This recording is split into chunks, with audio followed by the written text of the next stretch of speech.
Hi ಸ್ನೇಹಿತರೆ, ನಮಸ್ಕಾರ. ನಮ್ಮ ಕಥಾ ಟಿವಿಗೆ ನಿಮಗೆ ಸ್ವಾಗತ. ಸ್ನೇಹಿತರೆ, ಇವತ್ತಿನ ಕತೆ ಬಂದ್ಬಿಟ್ಟು ಗೆಲುವಿನ ದಾರಿ ಅಂತ. ಈ ಕಥೆನ ಕೊನೆಯವರೆಗೂ ಕೇಳಿ. ಯಾಕಂದರೆ ಜೀವನದಲ್ಲಿ ನಾವು ಗೆಲುವನ್ನು ಹೇಗೆ ಪಡಿಬೇಕು, ಸಕ್ಸಸ್ನ ನಾವು ಯಾವ ರೀತಿ ಪಡಿಬೇಕು, ಆ ಸಕ್ಸಸ್ನ ಪಡಿಬೇಕಾದ್ರೆ ನಾವು ಏನು ಮಾಡಬೇಕು, ಅದಕ್ಕೋಸ್ಕರ ನಾನು ಈ ಕಥೆನ ನಿಮಗೆ ಹೇಳ್ತಾ ಇದ್ದೀನಿ. ದಯವಿಟ್ಟು ಕೊನೆಯವರೆಗೂ ಕೇಳಿ. ರಂಗಪ್ಪ ಎಂಬ ರೈತ ತನ್ನ ಮಗ ಶಂಕರ್ನನ್ನು ಶಾಲೆಗೆ ಕಳುಹಿಸಿ ವಿದ್ಯಾವಂತನನ್ನಾಗಿ ಮಾಡಬೇಕೆಂದು ಕನಸು ಕಂಡಿರ್ತಾನೆ. ಅದರಂತೆ ಶಾಲೆಗೆ ಬೇಕಾದ ಎಲ್ಲ ಪುಸ್ತಕಗಳನ್ನು ಖರೀದಿಸಿ ಮೊದಲ ದಿನ ತಾನೇ ಶಾಲೆಗೆ ಹೋಗಿ ಮಗನಿಗೆ ಬಿಟ್ಟು ಬರ್ತಾನೆ. ಶಾಲೆಯಲ್ಲಿ ಹೊಸ ಗೆಳೆಯರು, ಅವರ ಕೀಟಲೆ, ಬೈಗುಳ, ಹೊಡೆದಾಟ, ಮೇಲಾಗಿ ಶಿಕ್ಷಕರ ಭಯದಿಂದಲೇ ಶಂಕರ ತತ್ತರಿಸಿರ್ತಾನೆ. ಅದು ಹೇಗೋ ಶಾಲೆಯಲ್ಲಿದ್ದು ಬಂದು ತನ್ನ ತಂದೆಯ ಹತ್ತಿರ, ಅಪ್ಪಯ್ಯ, ನಾಳೆಯಿಂದ ನಾನು ಶಾಲೆಗೆ ಹೋಗುವುದಿಲ್ಲ, ಅಲ್ಲಿ ಗೆಳೆಯರು ಹೊಡಿತಾರೆ, ಬೈತಾರೆ ಎಂದು ಹೇಳ್ತಾನೆ.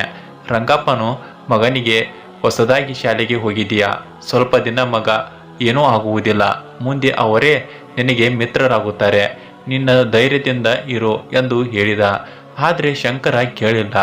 ಮರುದಿನ ಮಗನಿಗೆ ಊಟದ ಚೀಲ ಮತ್ತು ಪಾಟಿ ಚೀಲವನ್ನು ತೆಗೆದುಕೊಂಡು ಅವನಿಗೆ ಪ್ರಿಯವಾದ ಲಾಡು ಉಂಡೆಯನ್ನು ಕೊಡಿಸಿ, ಇವತ್ತು ನಾನು ನಿನಗೆ ಶಾಲೆಗೆ ಬಿಡುತ್ತೇನೆ, ನಡಿ ಎಂದು ರಸ್ತೆಯಲ್ಲಿ ಶಂಕರ ಮತ್ತು ನಾನು ಒಲ್ಲೆ ಎನ್ನು ಶಾಲೆಗೆ ಹಠ ಹಿಡಿದ.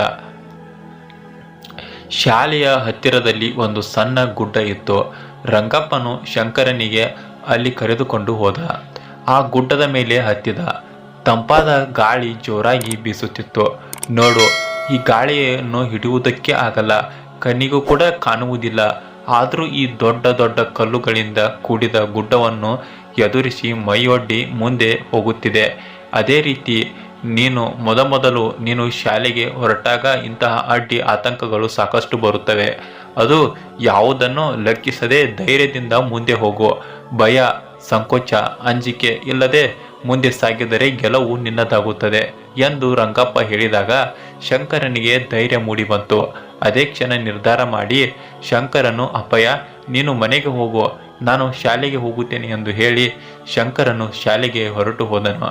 ಸ್ನೇಹಿತರೆ, ಈ ಕಥೆಯಿಂದ ನಾವು ಏನು ಅರ್ಥ ಮಾಡ್ಕೊಳ್ಬೇಕಂದ್ರೆ, ನಾವು ಜೀವನದಲ್ಲಿ ಯಾವುದೇ ಕೆಲಸ ಆಗಿರ್ಬೋದು, ಯಾವುದೇ ಕಾರ್ಯ ಆಗಿರ್ಬೋದು, ಎಂತಹ ಸಮಸ್ಯೆಗಳೇ ಆಗಿರಬಹುದು, ನಾವು ಯಾವುದನ್ನು ನಾಚಿಕೆ ಸ್ವಭಾವ ಬಿಟ್ಟು ಮತ್ತು ಅಂಜದೆ ಧೈರ್ಯದಿಂದ ಮುನ್ನುಗ್ಗಬೇಕು.